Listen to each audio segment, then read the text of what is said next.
नमस्कार दोस्तों, स्वागत है आपका हमारे YouTube channel exam knowledge classes के अंदर। आज हम बात करेंगे राजनीति विज्ञान विषय का जो सिलेबस है उसके ऊपर अपन चर्चा करेंगे।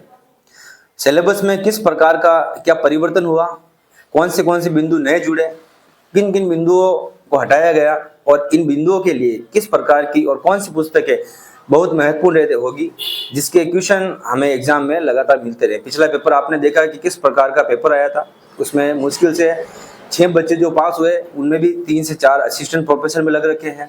बाकी 98% बच्चे विद्यार्थी जो फेल हुए हैं, उन फेल होने का कारण ना कोई कोचिंग संस्थान है, ना किसी सर के नोट्स है और ना ही राजस्थान में जो चल रही है वो किताबें हैं। पेपर का लेवल स्तर बहुत ज़्यादा हार्ड था। पेपर बनाने वालों की मानसिकता इस प्रकार की थी कि एक भी बच्चा पास नहीं हो। तो हम अब ये जो जिस प्रकार का जो माहौल बन रखा है, जिस प्रकार का पेपर आ रहा है, उसको तो हम बदल नहीं सकते हैं। हम क्या कर सकते हैं कि अच्छी से अच्छी पुस्तकें पढ़ सकते हैं, सिलेबस को ढंग से समझे, अच्छे से समझे और कोचिंग के जो नोट्स है उसका भी सहारा लेंगे साथ ही साथ। और पूरा सिलेबस है, पूरी जो किताबें हैं, पूरा जो कोर्स है किस प्रकार से करेंगे, क्या स्ट्रेटजी रहेगी हमारी, इन सब के ऊपर बिंदु से बिंदु हम बात करेंगे। तो आप वीडियो के अंत तक बने रहे जिससे आप एक एक बिंदु को अच्छे से समझ सके कि कौन सा विषय हमें पढ़ना है, कौन सा चैप्टर अच्छे से पढ़ना है, कौन सा छोड़ना है और किन किन बिंदु से कितने क्या क्वेश्चन आते हैं उसके बारे में भी अपन चर्चा करते हैं।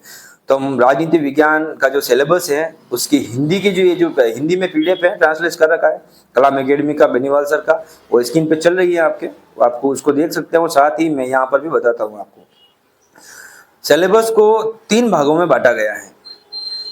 उच्च माध्यमिक स्तर, स्नातक स्तर और स्नातकोत्तर स्तर।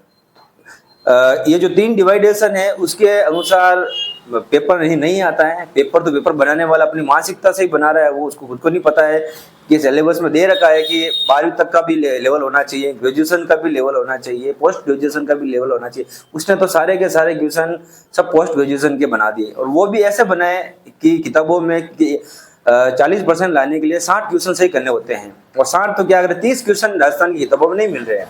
तो कैसे करें? कुछ कोचिंगों के नोट्स के अंदर मिल रहे हैं तो 4 लाइनें हैं, 4 लाइनों में से 2 उसमें से मिल गई तो 2 मिली नहीं, तो बच्चा 3 लाइनें मिल गई और 1 नहीं मिली तो वो अटेंड कैसे करेगा? तो इस प्रकार से नोट्स भी काम नहीं आ रहे हैं, ना बुकें काम आ रही है, पर कुछ ना कुछ समाधान तो हमको ही निकालना पड़ेगा इसमें से। वैकेंसी छोड़ नहीं सकते हैं, हमारा जो सपना है स्कूल व्याख्याता बनने का उसको भी छोड़ नहीं सकते हैं। तो भीड़ की दुनिया में अलग निकल कर हमको कुछ समाधान निकालना पड़ेगा, ठीक है। तो अपन बात सिलेबस के बिंदु से बिंदु तो थोड़ा बहुत देख लेते हैं। बाकी आप सभी को पता ही है कि सिलेबस में क्या है क्या नहीं है। पीडीएफ डाउनलोड कर लेना, हिंदी की पीडीएफ है, हम इसको आपको उपलब्ध करवा देंगे, लिंक डाल देंगे इसका। हाँ, एक एक देखे। अब अपना जो सिलेबस है उसको 5 भागों में बांट रखा है, जैसे आप सभी जानते हैं। कोई 5 भागों में बांटता है, कोई 6 भागों में बांटता है। कुल मिलाकर मुख्य 5 भाग हैं। राजनीतिक सिद्धांत के अंदर क्या नया ऐड हुआ है, क्या हटाया है, वो अपन देखते हैं। ज्यादातर इसमें कोई ज्यादा परिवर्तन नहीं आया है। इसके अंदर नागरिकता चैप्टर नया जोड़ दिया, राष्ट्रवाद को जोड़ दिया, शक्ति सत्ता वैधता, ये जो लाइन है ये अपन संस्कृत शिक्षा विभाग की जो वैकेंसी होती है उसमें होता ही है चैप्टर, ये इसमें भी इस बार इन्होंने डाल दिया है। भारत का संविधान बैर एक्ट से पढ़ते हैं अपन और बैर एक्ट से क्वेश्चन भी आते हैं। इस बार बैर एक्ट भी काम नहीं आया क्योंकि डीप में से ड्यूटी, क्योंकि आपको पता है एक सवाल आया था अनुच्छेद 17 का, अंदर उसमें अंदर से अंदर जा रहे हैं। ऐसा नहीं बनाना चाहिए पेपर। हमें खुद को ऐसा अच्छा नहीं लगता है, कैसे कैसे पेपर बना रहे हैं, पास ही नहीं हो पा रहा है कोई बच्चा। भारत का संविधान है उसमें संविधान का दर्शन को डाला, नागरिकता चैप्टर डाल दिया। हालांकि पढ़ते भी हैं ये सब चीजें अपन, मूल कर्तव्य सिलेबस में नहीं था पहले पर हम पढ़ते थे उसको, इस बार उन्होंने अलग से लिख दिया कि मूल कर्तव्य चैप्टर आपको पढ़ना है। उसके बाद संघ सरकार में उपराष्ट्रपति को डाल दिया इन्होंने, महान्यायवादी चैप्टर को डाल दिया इन्होंने। राज्य सरकार में राज्यपाल, मुख्यमंत्री, मंत्री परिषद पढ़ते ही थे, महाधिवक्ता को ऐड कर दिया। विधानमंडल, उच्च न्यायालय पढ़ते थे, इस बार उच्च न्यायालय राजस्थान के विशेष संदर्भ के अंदर डाल दिया, इसमें अपना सारे पढ़ दौड़ेगी इसके अंदर। भारत की राजनीति बिंदु के अंदर बड़ा परिवर्तन आया है। इसमें तकरीबन 1-2 चैप्टर को छोड़कर सारे चेंज कर दिया इन्होंने, है ना।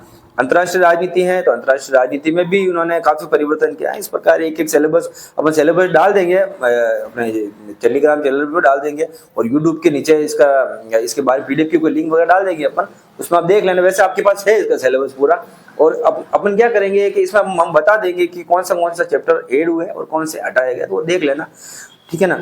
और आईसीटी के शिक्षा शास्त्र और आईसीटी जो है चैप्टर, उसके अंदर भी कोई विशेष परिवर्तन नहीं आया है, ठीक है, जो भी है। बाकी इसमें 10 क्वेश्चन आते हैं और 10 क्वेश्चन हो जाते हैं, 10 में से पढ़ने वाला बच्चा आराम से 7-8 क्वेश्चन कर देता है। बाकी सब्जेक्ट में नहीं हो रहा है किसी से, है ना।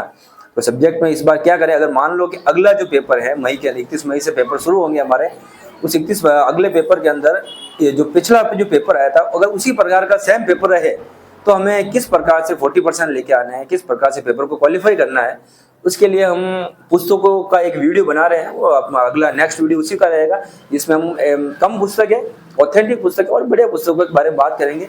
इन पुस्तकों में से ये सारे क्वेश्चन मिल जाएंगे। मैंने काफ़ी पुस्तकें देखी हैं, 5 से 7 पुस्तकें नई भी ऐड की है मैंने, उसमें हमने प्रश्न उत्तर की तलाश भी की है, काफ़ी मिल गए। तकरीबन मुझे भी 80 से 85 क्वेश्चन उन किताबों में से मिल गए थे, बाकी चाहिए हमको 60 ही है। तो उन सब पुस्तकों के बारे में हम चर्चा करेंगे और आपको अगला वीडियो भी उपलब्ध करवाएंगे, ठीक है भाई, ठीक है दोस्तों।